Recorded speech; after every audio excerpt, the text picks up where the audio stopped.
Okay, it's Sunday, which means against my better judgment, it's time to go to Reddit and see what we can find in this hive of scum and villainy. And something to complain about right at the start is what we have. Overwatch does not possess the proper setup for hero bans to be as successful as everyone is making them out to be.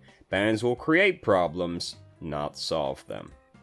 And the crux of this person's argument is, Overwatch's hero pool is too small and lacks hero redundancy, thus preventing bans from working well. Which is why, if we were to get hero bans, which I still don't think we ever will, but if we were to get hero bans right now, it would be 1 per team, because any more than that would be ridiculous.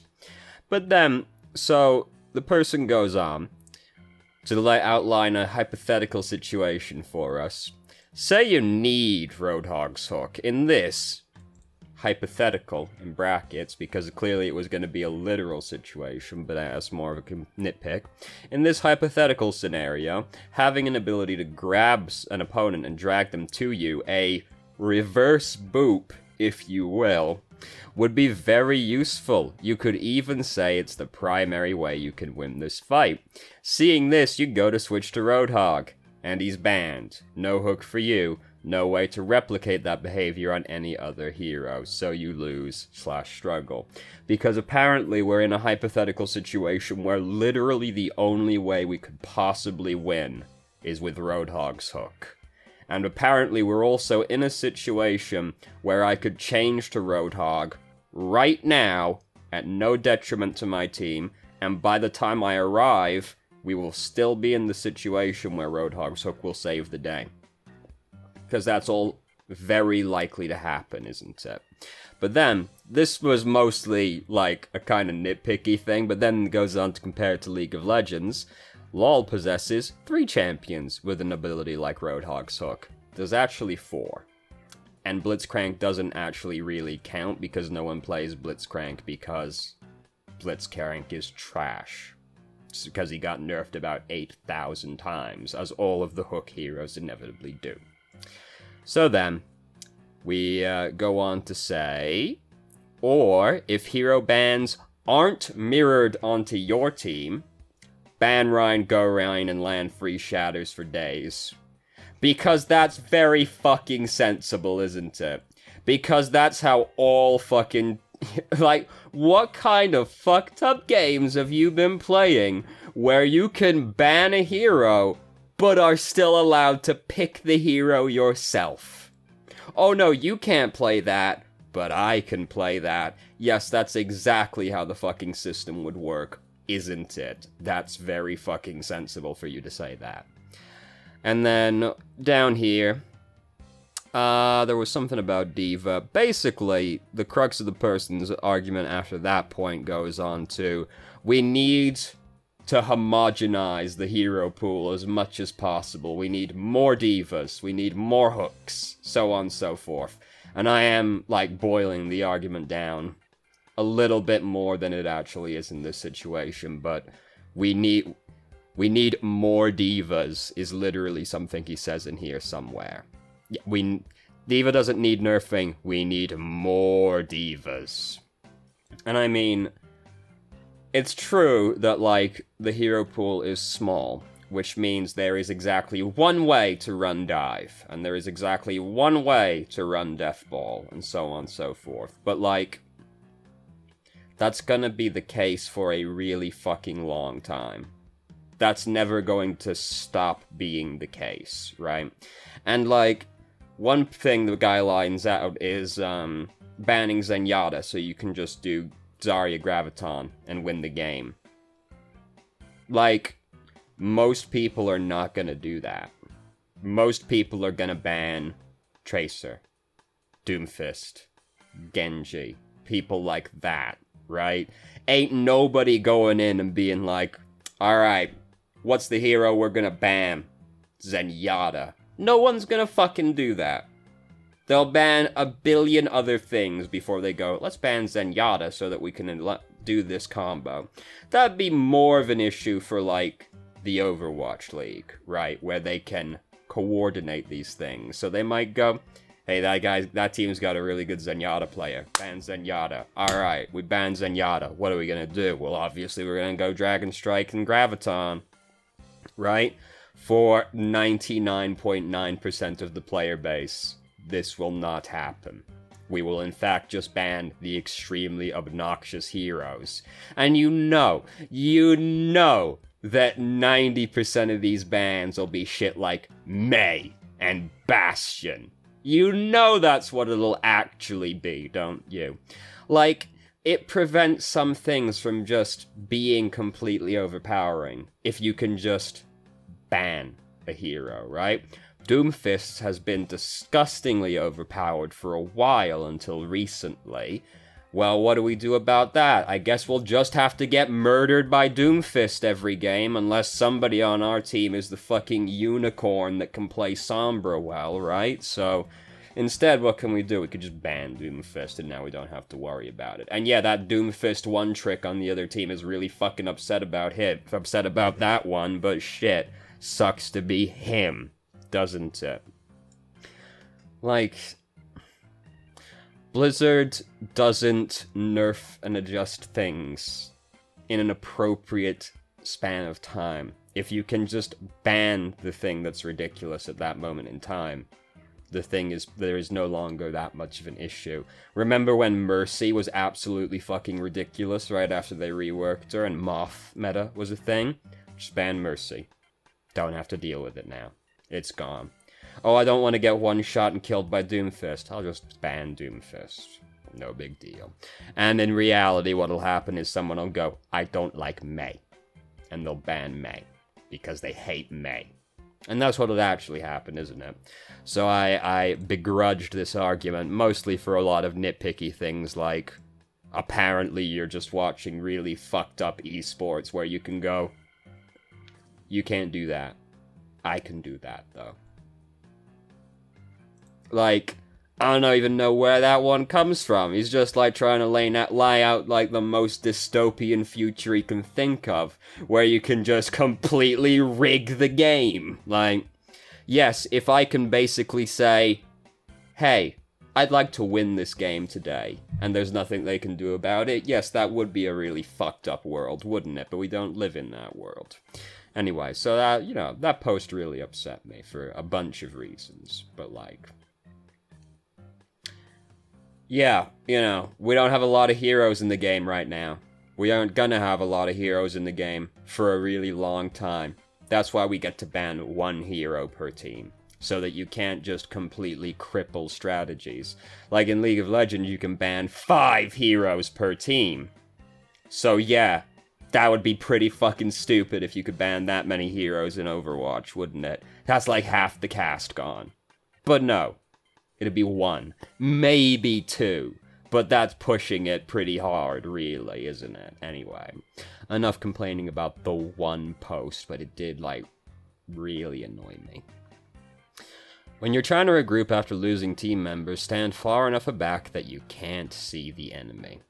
Yeah, this is a problem a lot of people have when they're regrouping, especially when they're playing like Pharah. Pharahs love to do this. Well, I'm waiting for them to regroup, so I'll just poke them a little bit, so I'm doing something in the meantime. And then they go out to poke, and then they get killed. And now, oh shit. You just died right as we were regrouping, so now we have to wait another, like, 15-20 seconds. Don't do that shit. Don't risk getting killed while you're waiting for your team to regroup. What is up with reduced buffering? I see it on pretty much everyone's stream. The streamer will go into the settings and flip it on and then off. What does it do? It's a lag thing, right? If you start... It's like the frame rate, right? If your frame rate starts getting really bad, you turn that on and off again and it fixes it, something like that. I don't know. I've never had the reduced buffering issue, but I know you do it to fix something that's going on. What exactly am I supposed to be doing as Junkrat? And other questions.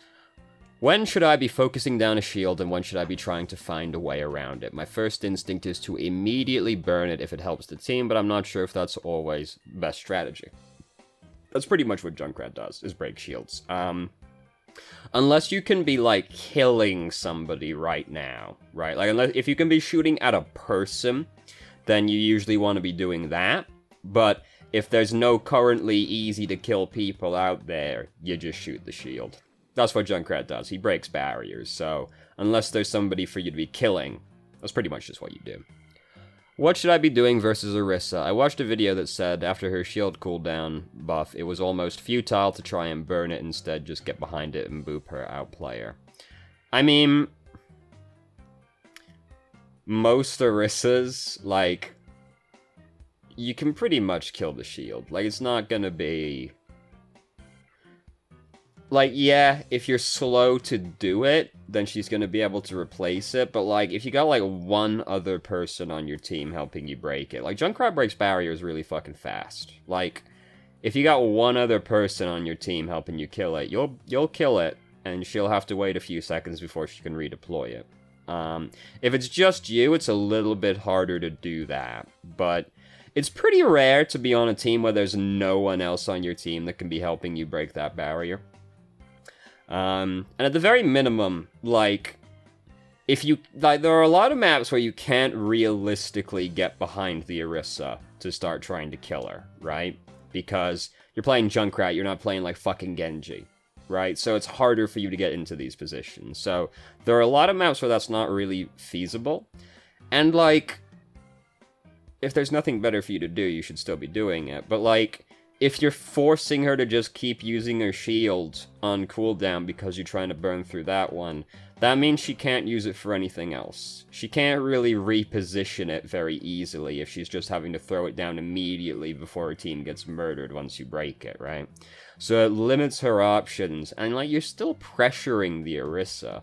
Like, there's a mental response, right? Like, when the Orisa sees that her shield is starting to get low, and when her teammates see that her shield is starting to crack, that prompts a reaction from those players, right? They start falling back away from the shield, because it's about to fucking break, right?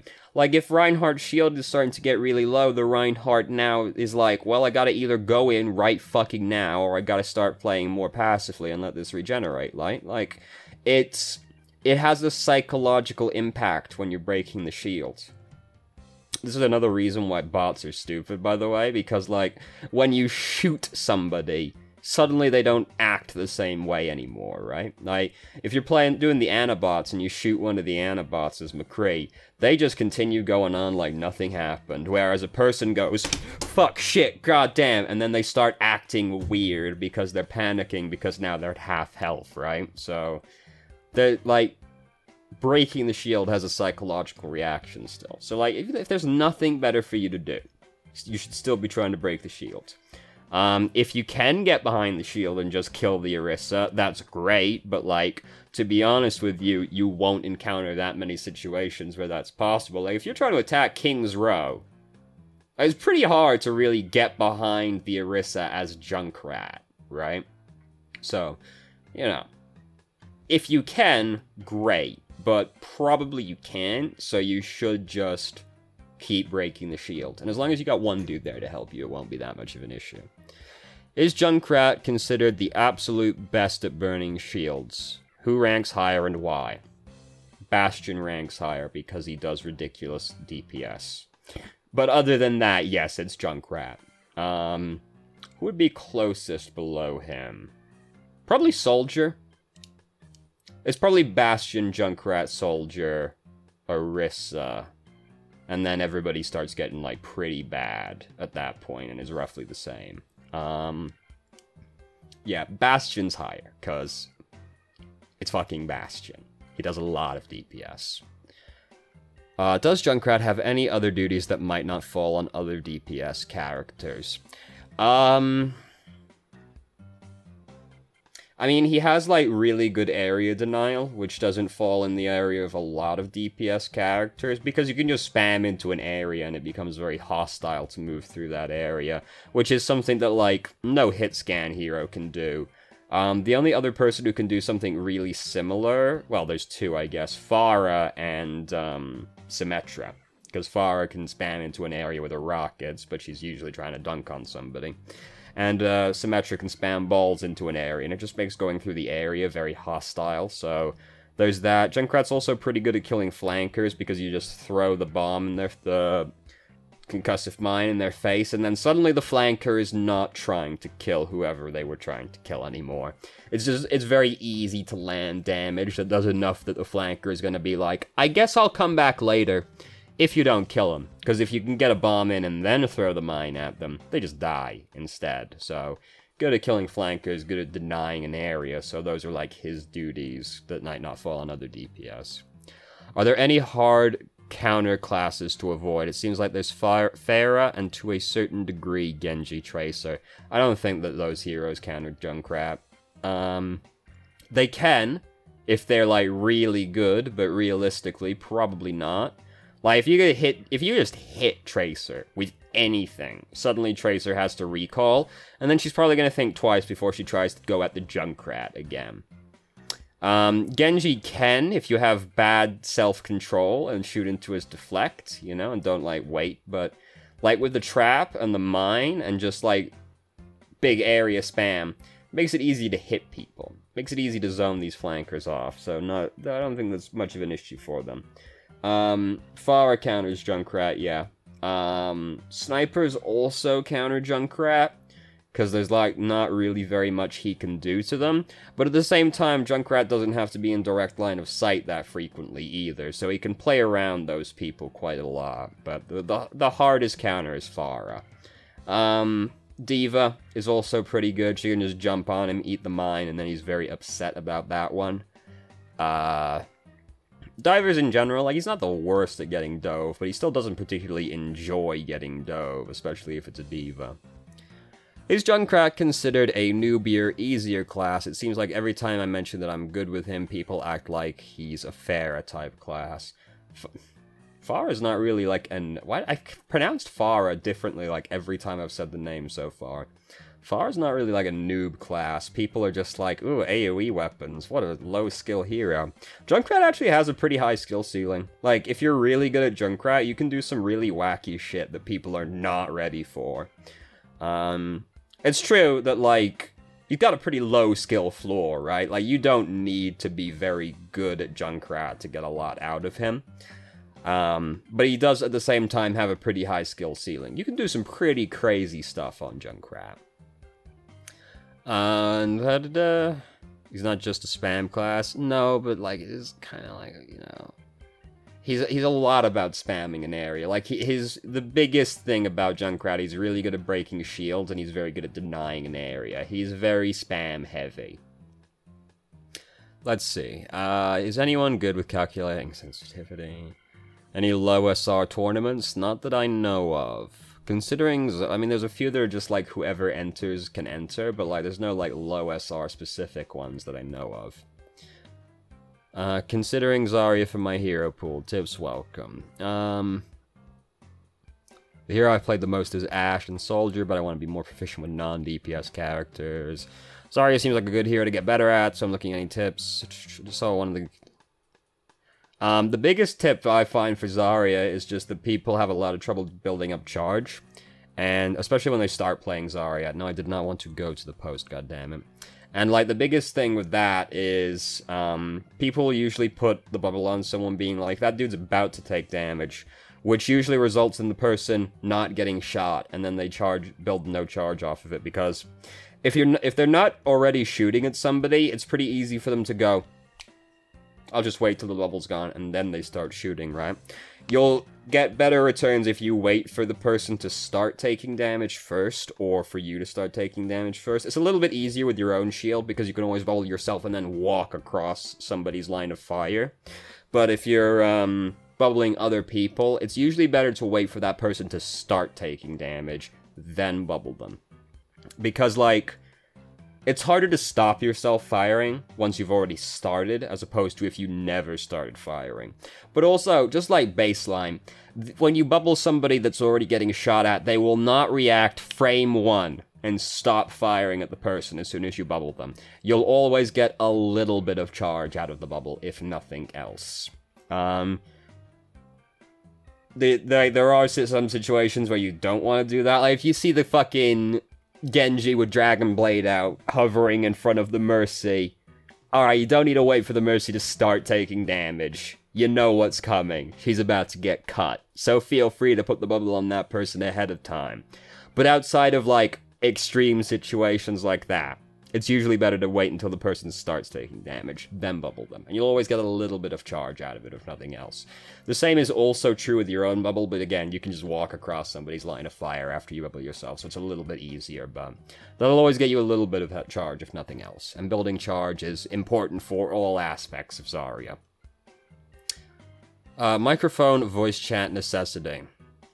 Switching to PC, I haven't touched comp, about whether using voice chat is necessary, optional, but helpful or not needed. However, I'm wondering if I can get away with joining voice chat but not using a mic. Yeah, that's fine. I mean, voice chat's completely unnecessary. It causes more problems than it solves, like 90% of the time, but yeah, if you don't have a mic and you want to be in voice chat, go ahead. You can still listen to other people who will likely be saying nothing productive, but hey, you can listen to it if all the same. Make sure your settings are as optimized as possible. Wow, what great news. What great fucking insight right there. Hey, if you tried optimizing your settings so that you aren't running at like 20 FPS, whoa, that's crazy. Looking to increase my critical hit percentage. Alright, well, you know, play the game a lot, because that shit's hard. When should I solo grab a blading Genji? If it's Nano Blade, I think it's worth it a lot of the time. As long as you can, you know, you can get the dude. Like, if it's Nano Blade wipes your team.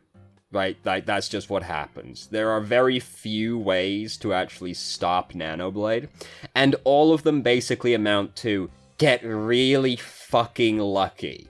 But if you grab the dude, there's not a lot he can do about it. So, and at the very, like, you went 2 for 1 with that ult, if nothing else, but like Nano Blade will wipe your team. So I think that's quite often worth it.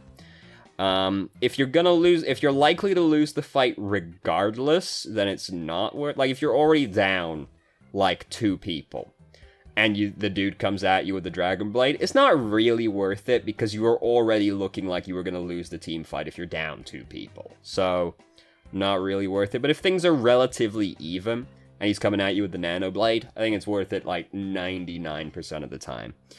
But maybe not that much. Maybe we're like 95. But, you know, you get the idea. If it's just Dragon Blade, it depends on how much you think he's going to get out of the Dragon Blade.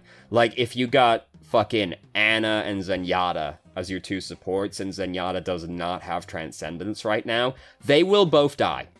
Like, they will both get murdered by Genji unless you get lucky. So, it can be worth it in that situation. Where basically, like, he'll single-handedly win this team fight if he kills these people. Which he probably will with Dragon Blade. So, it would be worth it in that kind of situation. You're basically going to have to decide in the moment how much value does it look like he's going to get out of this Dragon Blade. And if he's going to kill a couple people and they're very important, then it's worth it. Otherwise, it's probably not worth it. It's a relatively, like, narrow circumstance where it's worth it. It's basically like Nano Blade, or he's going to get a lot of kills, which can be hard to assess. But Nano Blade, I think it's worth it most of the time. Is dive tanking possible in the current meta? Yeah. I've seen all kinds of dive comps. Yes. Yes, it is. People are, but goats... No, not really, though. Out of, like, the last 50 games I've played, I've seen goats, like, 3 or 4 times. Like, someone, like, in the Discord server really fucking nailed it, or it might have been one of the comments. Either someone fucking nailed it. They were like, from my experience, no, I haven't. From my experience as a low SR player, no, goats doesn't really exist down here either, because it's hard enough to get 2 people to pick a tank and a support, let alone 3 people. And I was like, yeah, true story. It's hard enough to get 1 person to pick a support or a tank a lot of the time. You're gonna get 3? Like, all 6 people are gonna be willing to pick a tank or a healer? No. I don't believe it. It doesn't really happen. It happens, like, the times I've seen it is like, it's overtime. It's like, we both finished in overtime, so we've both got a minute. Both teams will now run goats. That's it. Those are the only circumstances I've seen goats, and even still, it's a very small percentage of the time. Like, you can play dive tanks, it's fine. Dive comps still work just fine. Especially on ladder, where people are shitlords, basically. Let's see. Just started playing after being gifted the game. What should I work on and how? If you only just started the game, just focus on learning what every hero does. Because that's, like, really important. You need to know what every hero is capable of doing. After that, work on ultimate execution. Because that's, like, the skill that will get you the furthest in Overwatch, like, in a vacuum. Right? Like, ultimates are very strong. So as long as you can use your ultimate well, that's good. Like, that's gonna get you the highest returns. And just by itself. And then after that, start working on, like, positioning, which is very important for all heroes. And then worry about more, like, fine-grained stuff. But, like, learn what all the heroes do. Learn how to use your ultimate well. And then learn how to position. Pharah, Ana player in high plat, low diamond, having trouble with always getting focused down. Well, you know, as title says, I play a lot of it, especially when I play Pharah, though it happens when I play support as well. A lot of the time on Zen too. That's just, you know, getting dove and focused is like a feature of Zenyatta. He might as well read has taunt, you know?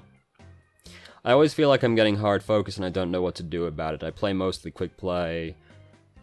Reduces when I play comp for whatever reason. When I play probably because people are like... I'm tempted to say people are worse in competitive than quick play. Because people in competitive will outthink themselves, whereas people in quick play are just like, I am gonna get that Zenyatta, yeah! Whereas in competitive, they're like, fuck, oh shit, oh, what did Jane tell me to do? Oh god, shit, fuck, I gotta remember to fucking melee when I land on them as Winston. Oh god, shit, I gotta try an animation cancel as a soldier when I reload every time. And they're in fucking silver, so they're just like bogging themselves down with all this auxiliary information.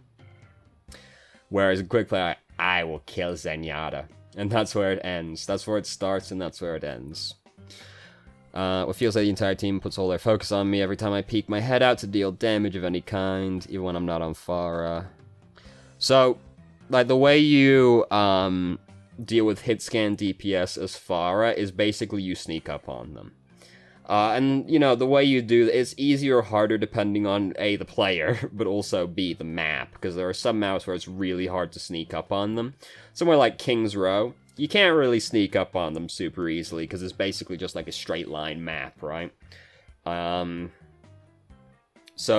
like the way you do it is you creep up on them and you kill them. Because if you can get up behind the dude, or like just get up beside the dude and get like the first shot in, now you only have to land one shot to kill them, whereas they have to quickly react to you and kill you from when you've got the head start on them, which is very hard.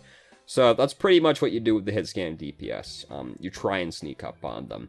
If you can't do that, you're gonna get poked a lot when you peek your head out, yeah, so like... You know, you just stick to cover, you poke and you prod, and you wait for an opportunity to, like, go in on them. Like, your team initiates a fight, you see the hit scan's DPS's attention is diverted to something else, and then that's when you take your time to focus the fuck out of the guy. Usually you'll want to focus the hit scan DPS regardless as far, because you kind of need to remove that before you can really worry about doing much else. I mean, if the hit scan DPS is alive and you have a chance to kill the Mercy, by all means, kill the fucking Mercy. But usually you'll have to kill the hit scan DPS before you can really, like, start playing Pharah. But, like, that's what you do. You try and sneak up on the dude. If you can't, you poke and you prod, and you just play safe, you play out of cover. And then when you see an opportunity to get the guy, you get the guy. He gets got, and then you got free reign. You can just do whatever. If you got a dive comp, it's easier, because the hit scan DPS will usually be pretty high on the list of priorities to kill. Otherwise, you'll need to wait for either somebody to be out of position so you can kill him, or for your team to initiate a fight. But, like, Don't worry about if they, like, shoot you when you poke your head out. As long as they don't kill you, it's fine. Just play around cover. And try and get up on the dude if you can. Beginning Tracer Genji tips. I hit Diamond this season as tank and a Hanzo player, so I said to myself I wanted to learn Genji or Tracer because I always liked those heroes. I respect that. The problem I have with Tracer is that my tracking isn't very good and I always get killed quick. I have a hard time tracking while ADing. Do you guys have any tips for that? Practice.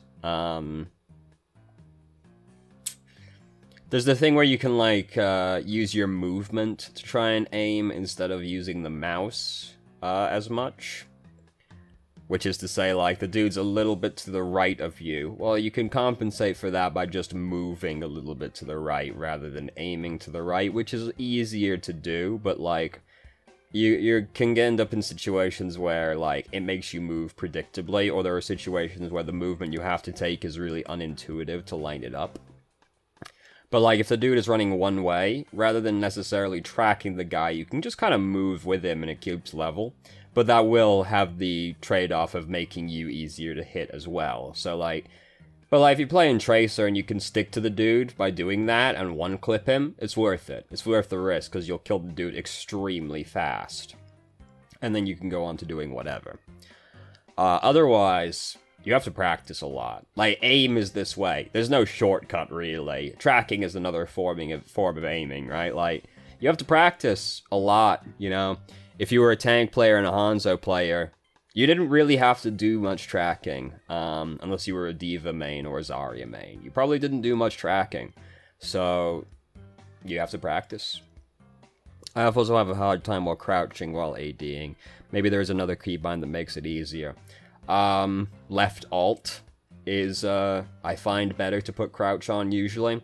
It's not so much of an issue for me because, I think it's because my hand is smaller than most people, so it makes it a little bit easier to do this, but, like, I can use, like, the ball of my palm to press crouch while I'm, moving around, so it's not so much of an issue for me, but, like, left alt is a better one to put it on, because, like, you can just reach that with your thumb pretty easily. Now for Genji, the problem I have with Genji is that I don't deal enough damage with shurikens, and whenever I have ult, I die after only 1 or 2 kills. I hope you guys have any tips. So, like, Tracer, surviving as Tracer basically revolves around, like, being really aware of what's going on, because the easiest way to die as Tracer is you weren't keeping track of enough things, and you just blinked backwards and, like, tripped over a Junkrat bomb and died. Which is why I'm bad at Tracer. I do that shit all the time. I just, like, fail to account for, like, the Junkrat, and I'll just trip over one of his bombs. You've gotta... Basically, you have to identify in the particular... And this is true for Genji as well as Tracer. You have to identify what on the enemy team is most threatening to you. Which is usually gonna be, like, the McCree, the Winston, something like that. The Roadhog. So you have to identify what they have that's threatening to you, and then you need to play around that, which is going to be avoid it as much as possible, basically. If they have a McCree, and you see him just sitting next to the back line, you try and bait the flashbang out of him before you do anything else. And then once that's out of him, he's, like, basically not a threat anymore. You can just do whatever the fuck, pretty much. So you gotta identify their threats and then play around it. And usually there aren't that many. There's usually only, like, 1 or 2 things per team that you really have to, like, pay attention to. And then you just have to pay attention to it.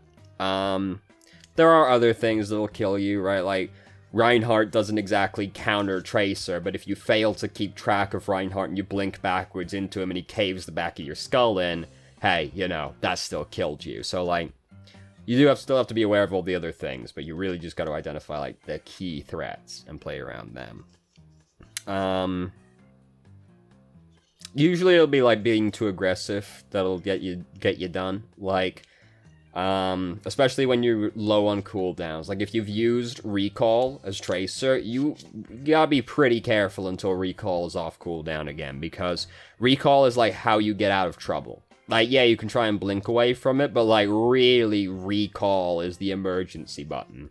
So if that's on cooldown, you gotta be real careful until that's off cooldown. You should be more cautious until that's up. Same with, like, Dash and Deflect on Genji. He kind of needs both of them to kill people, but well, you don't necessarily need reflect, but you get the idea. Like, he needs to use his cooldowns aggressively, but they're also how he survives. So you need to really be careful with how you use your cooldowns, and when those cooldowns are down, you need to be really careful what you decide to do. And yeah, that's about what I gotta say about that. With Genji, like, the shurikens, like, you'll not usually kill people with the shurikens. He's very good at harassing and poking people just to build up ult charge, really.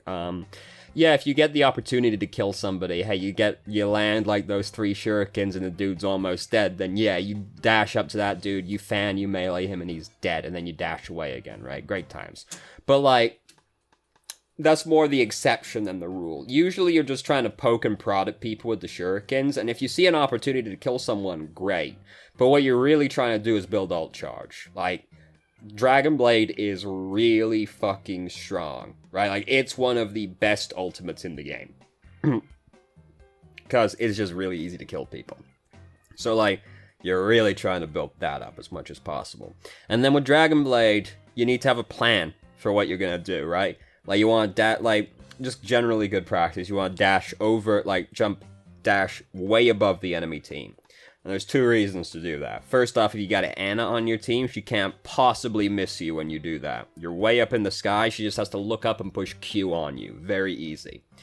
But also, you jump up, you pull the blade out, resets your dash, so you don't have to worry about that. But then while you're falling, you get to plan out what you're going to do with the Dragon Blade, because you need to know what you're going to do with Dragon Blade, right? Like, you can try and ad-lib it, but, like, realistically, you need to know, I'm going to go kill that, I'm going to dash up to this guy, I'm going to kill him, then I'm going to dash over to that guy, and I'm going to kill him, then I'm going to dash to that guy, and I'm going to kill him, and then we're just going to see what's happening by that point, right? We're not going to plan, like, fucking 5 kills ahead or anything, but you need to know at least what your first 2 kills are going to be, really. So you gotta plan out what you're gonna do, and how you're gonna do it. And, like, if you're trying to kill, like, a Mercy, who's gonna GA away from you, right? Then you don't necessarily want to dash over the enemy team. You dash up to the Mercy, draw Dragon Blade, she'll GA away from you, you follow her, and then you cut her. Same with Moira. Dash up to Moira, Dragon Blade, she fades away, but you reset from drawing the sword, you follow her, you kill her.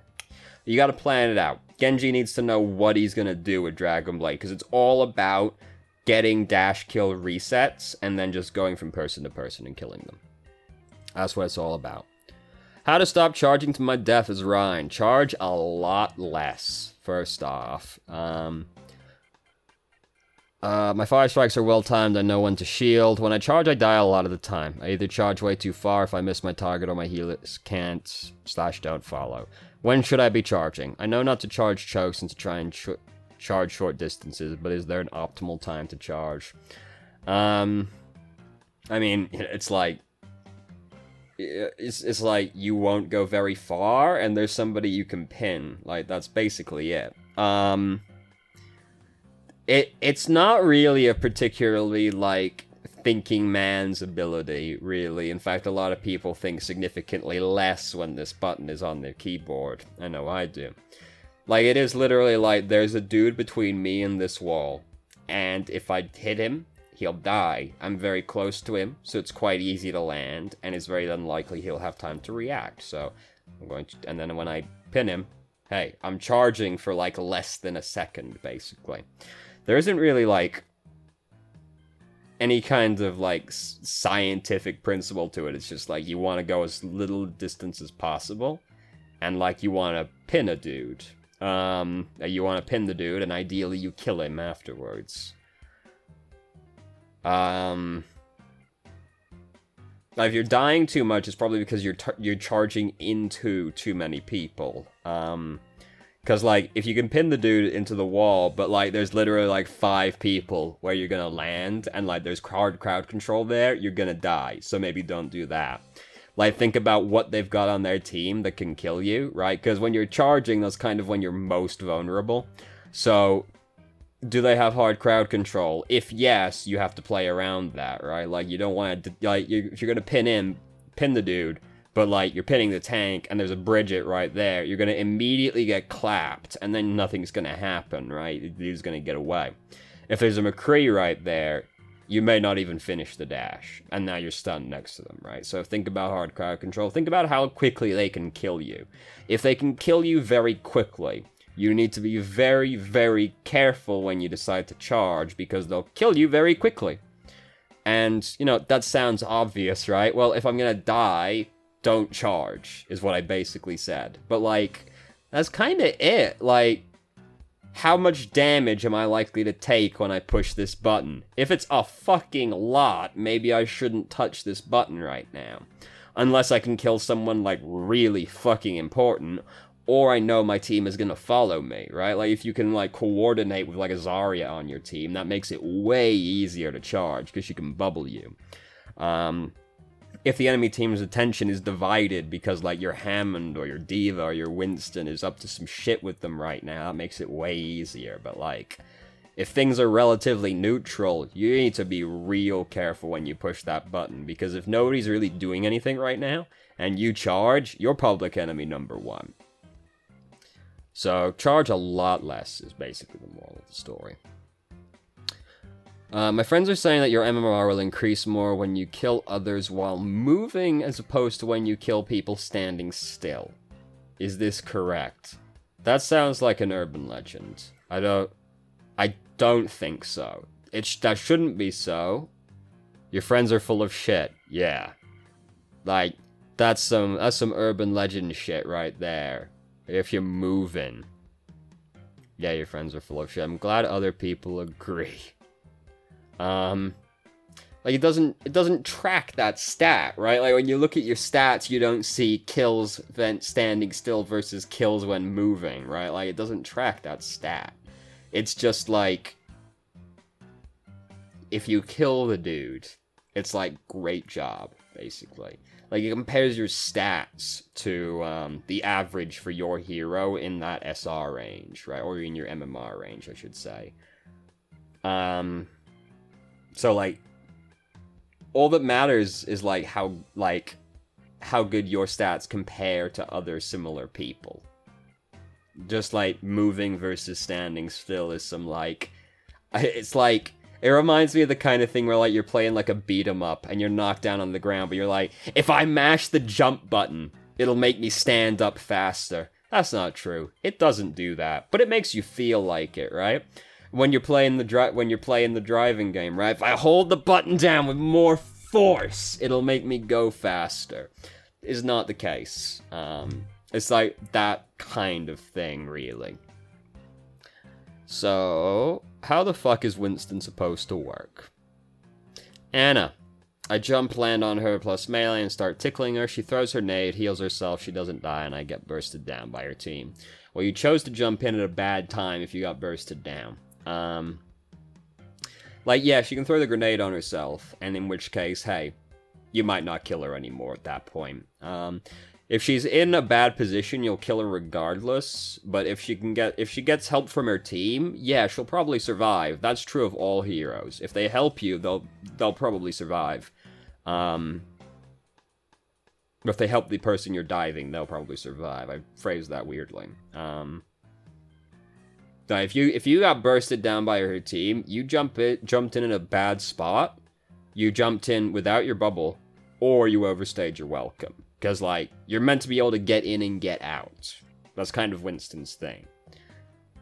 Moira, same process as Anna. If I start tickling, yeah, you'll almost never kill Moira. Like, it's very hard to kill Moira unless you just saw her use Fade. But even then, if she has her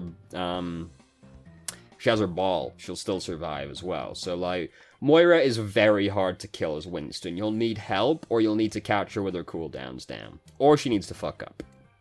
Lucio, he just surfs away, I get bursted down. Yeah, like, again, it's gonna be hard to kill Lucio unless he's in a bad situation or you've got help. And again, if you got bursted down, you jumped in at a bad spot, jumped in without your shield, or overstayed your welcome. Bridge doesn't give a shit about me. You can't do anything to Bridget. Avoid Bridget. Bridget will fuck you up. Don't fight Bridget. Zen wrecks me while he's getting healed. Again, if somebody helps him, yes, that's going to be an issue for you. It's about choosing when you jump on the guy, right? Like, You're also not doing a good job of shield dancing if, like, Zenyatta's killing you, right? Like, if you're just kind of, like, running at the dude, like, yeah, he's gonna kill you. The goal is jump on and put your shield down, dance in and out of the shield so it's harder for him to hit you, right? And, like, yeah, if he gets help, it's gonna be hard to kill him. You'll need help, or you'll need to pick a better time to jump on him when he can't get help. Mercy flies away, I get bursted down. Yeah, again! You know, like, yeah. So, yes, she can fly away from you. So, like, the thing is that, like, you're pressuring the Mercy. So, like, if you jump into her in the back line, and you start tasing her, she's going to have to fly to the front line to get away from you. Because if you're jumping in the back line, there aren't a lot of places for her to go to, right? She has to go to another teammate. So if all the people in the back line are close-ish to each other, she can only really jump to the front line to get away from you. And that's scary, because she's going closer to your team, right? So you're forcing the Mercy out of position, and you're pressuring her and forcing her to go into a position she doesn't want to go into. So you're still putting risk on the Mercy, you're still pressuring her, you're still doing your job, because you're mostly trying to pressure people. Like, yes, you don't necessarily kill these people 100% of the time, right? Because, like, Anna, she lands a grenade on herself, and her team arrives. Yeah, she lives. Unfortunate. You still got her to use her grenade entirely to keep herself alive. You pressured her, you drew attention away from the rest of your team, you disrupted the enemy team, which is what Winston's trying to do. So, like, even if the Anna survives, as long as you didn't die doing what you did, it was worth it, because you pressured her, you got cooldowns out of her, you prompted a response to the enemy team. You did something proactive that prompted a response from the enemy team. If they respond correctly, well, shit, they responded correctly. Shit, dude, feels bad. You try again. And you hopefully either pick a better time, or they don't respond as well, and they die. But, like, you don't kill Moira. Doesn't happen. You pressure Moira, though, right? Even if she fades away, she used a bubble to keep herself alive. You pressured the Moira. You drew her attention away. You drew attention from the rest of the team. So you disrupted the enemy team, which is kind of Winston's thing. He's very disruptive. If you're getting bursted down when you jump on these people, you're jumping in at a bad time. You're overstaying your welcome, or you jumped in without your shield. Like, if you got bursted down, you fucked up. You did something wrong when you jumped in. Like, Winston, appropriately, Big Monkey Man uses guerrilla warfare. You go in, you poke them, you disrupt them. If you can kill someone, great. That's almost a tertiary goal, honestly. It's mostly about disrupting the enemy team. You don't have to kill them to do that. And, like, it makes it easier for your team to go in, especially if you drew aggro from, like, 3 people, right? Suddenly, the 5 members of your team are only really having to deal with 3 people on their team. So it gives them an opportunity to gain ground or try and pick someone off. And as long as you live, great. And then you keep building ult charge, you build up primal rage. Hey, now you jump in, you try and kill people, and now you can follow that up with primal rage. So you can follow the dude after they run away from you by resetting your jump. You can just stay way longer. You can push people into walls and try and fuck them to death in the corner. You can push them into your team. You can push them off ledges. You can split the team up, right? Like, you're trying to disrupt them. If you can kill them, that's great. That's fantastic. Obviously, that's the ultimate goal of the video game, is kill the enemy team so you can capture the objective. But Winston's a disruptive dive tank. That's what you're really trying to do. You don't have to kill them. You just have to disrupt them. You draw aggro, and then you leave. Don't die. If you kill them, great. If you don't, not the end of the world. Come back, try again later. If you got bursted down, though, you fucked up. You fucked up if you got bursted to death. One way or the other, you fucked up if you died. It's not just like, oh, fucking, there's nothing I can do, Anna just throws the grenade to me, and then her team comes and bursts me down. Well, why did you let the enemy team burst you down? right? What did you do that led to that situation? Did you jump into 6 people? Like, if you did, you deserved it. Frankly, right? You deserved it. Need tips, video. Fresh Diamond, Hero Pool Blues. Season 13 might my transition from being a hard-stuck gold DPS to a high-plat, low-diamond flex player. I bought a fresh account, decided to forget about playing DPS, since everyone in gold is trying to solo carry themselves out of gold. I continued to flex between support and tank. I was playing support way more often. Surprisingly, it's now the end of the season. I've climbed into maintaining 3050-ish. I feel like I'm at the correct SR where I can have an impact on games playing Lucio and Zenyatta, but whenever I flex to Zarya or Ryan, I know I'm holding the team back. My problem is I'm having difficulty defining my hero pool. From playing so much Lucio, I do way better playing tanks who can peel quickly and deny high ground. Here's my proposed hero pool. I'm looking for feedback and suggestions to broaden my hero pool into something that will let me climb while being more consistent with my choices. Lucio, Zenyatta, Hammond, D.Va, Winston, okay. Both supports I play will allow me to shot call easily and deny enemy ultimates with barrier trans. Both tanks will allow me to die. I mean, yeah, that's fine. I mean, there's nothing, like, wrong with that hero pool, really. You can't play any of, like, you don't play any of the, anchor tanks, which is, or the shield tanks, depending on how you want to look at it, which, you know, roughly the same thing. So depending on how you look at it, that can be a problem, but, like, if you can't play those heroes, like, you can't play those heroes, and that's kind of how it is, so, like, but there's nothing really wrong with the hero pool. The one thing I will say is you can't play any of the main healers, and you should be able to play one of the main healers. It doesn't really matter which one, but, like, I would like if you could also play a main healer. Like, you can play a main and an off tank, that's good enough, frankly, for me. I don't really care beyond that too much, who you pick. Same with supports. If you can play a main healer and an off healer, like, that's pretty much good enough, as far as I'm concerned. And there's nothing wrong with it, just play whoever you want to play, basically. It's not as big of a deal as people make it out to be. Pick the hero. Does the hero feel good? Great, play that hero. Tips for PC. I'm coming from console and recently got my PC version. Need help adjusting to the aim on such since PC is so different. You just have to practice a lot. Are mean and toxic even after I say it a bunch of times that I'm new. Don't tell them you're new. They'll shit talk you even more. You just have to practice. You have to learn a new skill. Aiming with the mouse and keyboard. It takes a lot of practice. There's no shortcut to that one, really. Advice for a new player. What is the ranked/competitive state of the game like? As someone who has very little experience with competitive Overwatch, my preliminary thoughts seem to be that the meta is incredibly stale. I mean, there isn't a lot of strategy in Overwatch, to be honest with you, so yes, kind of. There are champions that are more important than others. That, like, I'm sorry to tell you this, but, like, that's the case with all games like this. It doesn't matter what game you play. Like, what it turns out to be, like, the meta gets defined pretty quickly, and people will stick to that, right? Like, League of Legends, we were talking about earlier, has 140 plus heroes, yeah.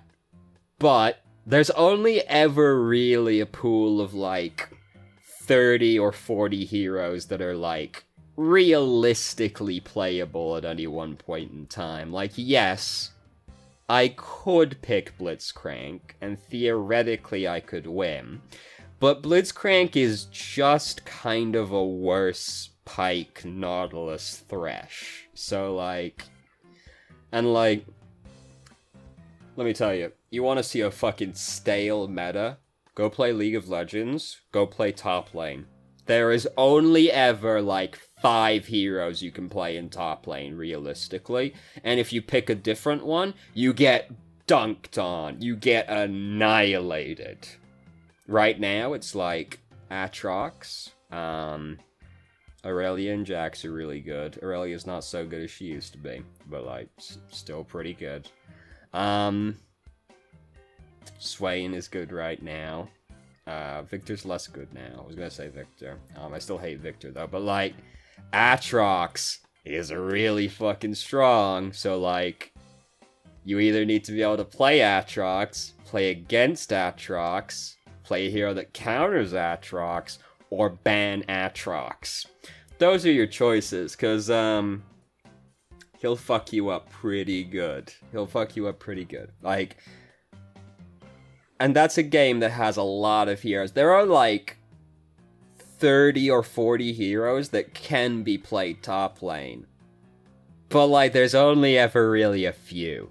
There's only ever really a few you can realistically play. And that's true of all lanes. There's only ever a few. Like, all competitive games, any kind of, like, hero-based, class-based game, there will always be a pretty narrow meta. Because people just figure out this is what's best to do, and then everything else starts getting shaved away. And, like, the people who try to do the other things find out that that's really fucking hard to do. So they have to be really good at doing the off-meta thing, or they get dunked on by the off-meta thing the meta long enough where they go, fuck it, I'm just gonna play Aatrox, right? Like, it's the same with everything. Dragon Ball FighterZ has a lot of characters, but I only really see Bardock, Goku, Vegito, Yamcha, Tien, Adult Gohan.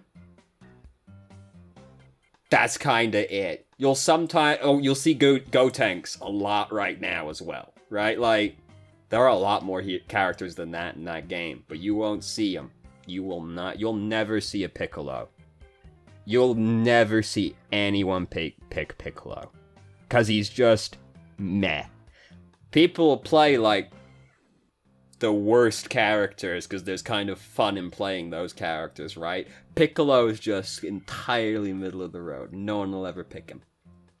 So, like, I got bad news. Again, way off topic. I got bad news for you. Every game has a stale meta, depending on how you look at it, right? Because people figure out what is the best thing to do. And usually there's only a few things that are really good. And everything else slowly gets fucked off. And, like, Overwatch doesn't have that many heroes still, so, like, the meta is gonna be, like, a couple of the heroes are really good. And then the rest aren't.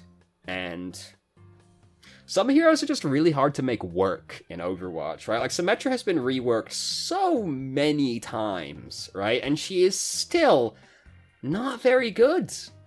So, like, I got bad news for you. The meta's always going to be stale, depending on how you look at it, right? Yes, Overwatch, you can only really pick a few heroes at a time. Yes, we have a defined meta of, like, 2-2-2, Dive Comp, Death Ball, Goats, all that. Like, if anything, our meta is better now than it ever has been before, because I feel like you can pick more heroes now than you have been able to previously. Like, I think about, like, when the game launched, it was like, you better be able to play McCree. If you can't play McCree, you can't really play many DPS. Like, you got McCree, you got Genji, Tracer. That's it. Like, that's it. Then there was a period where it was like, can you play Soldier? No. Can you play Junkrat?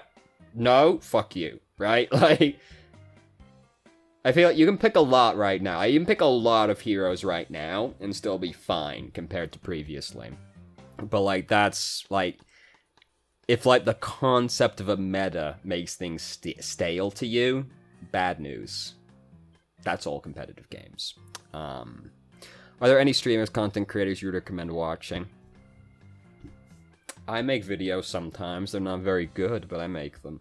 To be real with you, though, Jane is, like, the best one. One amongst many I really like as well. Both these people are way smarter than me, but not as funny as me. That's what I've got over them. I don't really watch many Overwatch content creators, though, because, like, I have this niggling thought in the back of my mind where if I watch them, I'm gonna subconsciously rip them off, right? Like, without intending to. I'm afraid of that, so I don't watch much. But, like, I'll be honest with you, I find most Overwatch content creators to be, like, insufferably boring. Like, the Overwatch content creators are so fucking dry and, like, humorless that, like, or then you got people on the extreme opposite end of the spectrum, like Stylosa, right? Like, all in on being funny, but, like, you know, a little bit meh otherwise. Very, very interesting opinions about the video game that I don't always agree with, but, like, it's a very high energy person, you know? You can't deny he's trying to be entertaining. How entertaining you find him, opinion will vary, but you can't deny he's trying to be entertaining. Whereas a lot of people, it's like, they bring out the fucking script, and today we will be talking about why Junkrat is very good at denying an area, right? And that's like the exact delivery. They're so interested in making it informational that they forget to make it in any way entertaining or engaging content. So, like, I don't watch a lot of Overwatch content. And those are the two reasons why. Jane and One Amongst Many are the two that I would, like, recommend. Lastly, what damage champs would you recommend picking up for my flex roster? I don't prefer damage, but I'm more incapable of picking them up. I'm already pretty... so, like, if you want to be well-rounded, then you should be able to... Then you want to pick, like... Ashe and Pharah are probably, like, the two... Like, if you want to just play a couple... That's probably, like, the most well-rounded you can be, DPS-wise. You can pick them on most team compositions, and they are good at a few different things, right? Like, they got good ultimates as well. That's also... Well, Barrage is debatable, right? Like, Pharah is better than Barrage is, like, let's be real, but... if you just want to pick a couple, those are probably the best ones you can pick. If you want to go, like, a little bit further out, I'd go Ashe, Pharah, and then, like, Genji, Tracer. So that you can, like, really cover, like, all of the areas, basically. Hit scan, projectile, flanker, pretty much. And then you could get more fractal from that point, but then you're talking about learning, like, 4+ heroes, and that's getting a little bit obnoxious. Can anyone explain to me, from a balance perspective, Tracer takes self-damage from her ult, but Junkrat doesn't? Look, I'm so upset about this because I just want consistency. That's all I want. I want either everyone to take damage from their own explosions or nobody to take damage from their own explosions. I hate this exception nonsense, right? Because we've got fucking Pharah, high-tech battle armor, fucking cutting-edge technology, kills herself all the time with her own explosions. Junkrat is dirty and has a pair of shorts on, takes no damage from his abilities.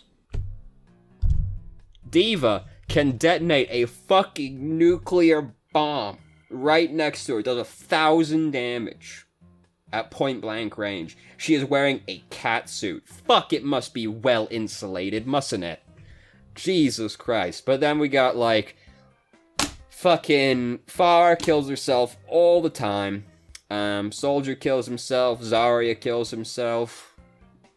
It's very upsetting to me. I hate how inconsistent this rule is. Tracer kills herself. Like, I want either everyone to kill themselves with their own explosions or no one.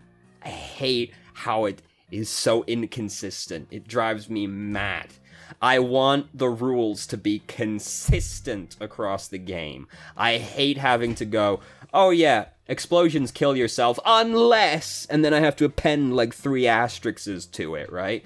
I don't want to have to be like explaining the English language to someone where I'm like, oh yeah, so you do this, unless it's in this situation and right here, and then, you know, if you got this letter right here, then you have to change it entirely to like 3 other letters. Like, I hate that shit. Just have it be consistent. But no, we can't do that. And it's not even inconsistent in a way that makes sense. Why does it make sense that Junkrat half-naked man who's dirty takes no damage from his explosions. Farah! High-tech battle armor, kills herself. Reinhardt, also wearing some pretty cutting-edge technology, right? Giant, bulky armor man. Right? Big ol' Crusader armor on him. 500 health. Roadhog is fat. Has 600 health. Explain. I hate it. I hate it so much. Hate it. From the balance perspective, it's like Junkrat, if he takes damage from his own explosions, it makes it a lot harder to play Junkrat. It makes it a lot harder to play Junkrat. So, like, and it makes it, like, he kind of wants to be close to people to kill them, but, like, to, like, really be able to kill them, because hitting them from far away is very hard when you have slow projectiles. So, like, if you take damage from your own explosions, that makes it very difficult to do that. Whereas Tracer is meant to go in, stick it to the person, and then blink away. So, like, they have different goals in mind with how they're using their explosives. That's the thing. And like with D.Va, she used to die to her own explosion, but that made it extraordinarily difficult to play D.Va. So they changed it. And, like, yes, balance-wise, it makes perfect sense. It makes those heroes a lot better to play. But I hate the inconsistency. I like having clearly defined rules where I can say, yes, because XYZ works this way, then ABC will work this way. But no, I hate it. I hate it. Anyway. Top 5 underrated heroes. Mei is like number 1. That's all. That's it for me. Mei is number 1. The game has changed a lot since I last played and want some tips to work with in the new meta.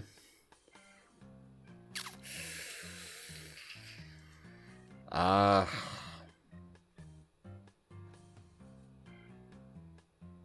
don't know. I don't know what to say to that, really, to be honest with you. Is it just me, or is McCree overtuned at the moment? A little bit. I think the Fan the Hammer does a little bit too much damage right now. Mostly at barriers. He's too good at breaking barriers right now. Cause like, fan roll fan. I broke it. Right? I broke it. Winston bubble, fuck that shit. It's gone. It's gone.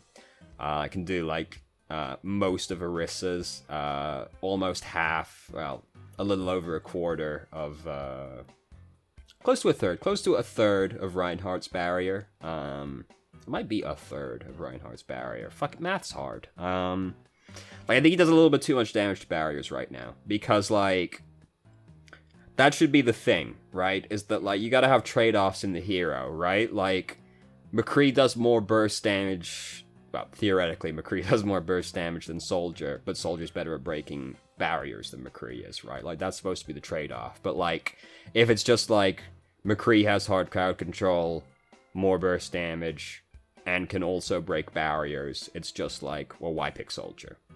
Right? Like, I have a longer range than McCree, but, like, other than that, he beats me in every way.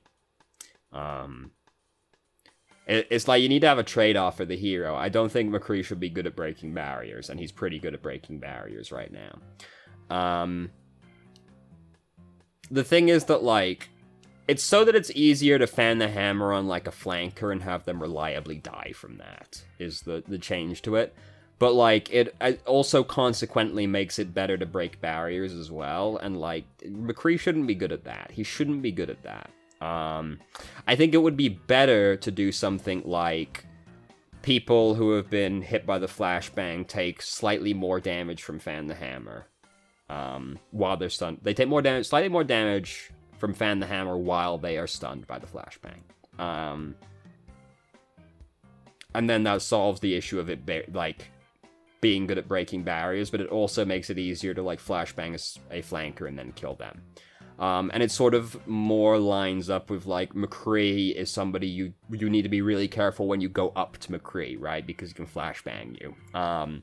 Like, he doesn't like people being close to him, but you need to choose when to go close to him. Because if you go close to him when he's got flashbang, dead, right? But, like, if you see him use the flashbang, then you go in, he's weak during this time, hey, you go in, right? So I think that would be better than just making Fan the Hammer do more damage, but also realistically, Blizzard will never do that, because it's difficult to communicate that mechanic to people, right? Like, it's not as obvious of a mechanic. And, like, yeah, you can just have it in the tooltip. They will take more damage if they're stunned by flashbang. But, like, Blizzard has an extraordinarily low opinion of their player base, right? Like, they didn't want to put more than 9 decks into Hearthstone because they were afraid that somehow, like, not joking, they were legitimately afraid the UI would be too confusing for people if there was an arrow on the deck screen. I'm not joking. Like, they have an incredibly low opinion of the intelligence of their player base. So they'll probably never put anything like that into the game. If they do, it'll be very far down the line. They definitely won't do it to McCree. But I think that that would be, like, the best way to resolve that issue. They won't do that, though. Why do so many comp players want to carry? Because they want to win the game. Tips for a noob about how to go into competitive. Just start doing it. Just start doing it. I mostly play Hanzo McCree, but if I... well, not the best, but I try to read it. Any tips on how to improve my Hanzo McCree? Also, how do you do well in competitive? It's a fun game, but I really want to get good. Like, just start doing it. Like, if you've never done it before, it's kind of scary to do because you're afraid you're gonna fuck up. Oh god, what if it turns out I'm not as good as I thought I was, blah blah blah blah blah, so on and so forth. But, like, just start doing it. Like, the game is completely different in competitive to how it is in quick play. Just, like, start doing it. Just, like, grind it out. I don't really have any specific tips for McCree and Hanzo. McCree, it's like peel for your backline because he's good at doing that because he has hard crowd control, so it makes him good at killing flankers. Which is something that a lot of McCree players forget to do. They're very good at protecting people. Yeah, like, getting good at competitive, like, you just kind of have to do it. Like, it's a different environment to the one in, like, quick play and arcade, so you just kind of have to get used to it, which is just, like, play the game, pretty much. Streamers to watch to learn shot calling? I don't know. I don't know. Let's see what the comments have to say about that one. Seagull, Mirage... Jonak Unko? I don't know. I don't speak moon runes. Wish I knew Korean. Are they Korean? Is that true? Speaks English. He's also good at shot calling. Okay, I see. Have you legitimately just recommended, like, only a Korean streamer? Like, okay, alright. Jane. Fitzy here. Yeah, Fitzy here is good. That's true. Fitzy here. Kabji. Me. Yes, someone comes in. Me. I do that. I'm good. Kabji. Sure. There you go. There you go. There's your answers. Alright, we're done. 2 pages? Oh god, that's a long video. Good job, team. Good job, team. So thank you very much for watching. If you have any questions, feel free to ask. I'm more than happy to answer. Thank you for listening to all my angry ranting, which is most of what's been happening today. If you haven't already, you could join our Discord and ask questions more directly and have a conversation about, or just shitpost with us, and I hope you found the video helpful.